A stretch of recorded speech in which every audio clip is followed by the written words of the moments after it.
আজকে চলে আসলাম কোথায় জানো তো, সিক্স বালিগঞ্জ প্লেসে। হ্যাঁ, এখন এধার ওধার একটু ঘোরাফেরা চলছে। একটু মিটিমিটি হেসে ফেললাম, কারণ দাঁত কেলিয়ে হাসলে সফিস্টিকেটেড লাগবে না বস।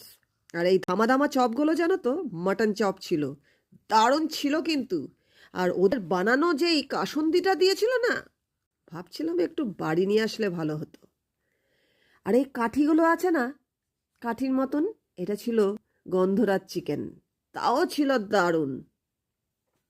আহ আমি কিন্তু কাউকে কাঠি করছি না ভাই, কাঠির মতন দেখতে তাই। আর দেখো কি কি খেয়েছি, এর লং ভিডিও কিন্তু এসে যাচ্ছে কালকে, তোমরা দেখতে ভুলো না আর আমাকে সাপোর্ট করতে ভুলো না। আমি তাহলে আজকে সব কিছু খেয়ে ফেলি, আর তোমরা আমাকে সাবস্ক্রাইব, লাইক আর শেয়ার করে ফেলো, একদম ভুলো না কিন্তু। বাই।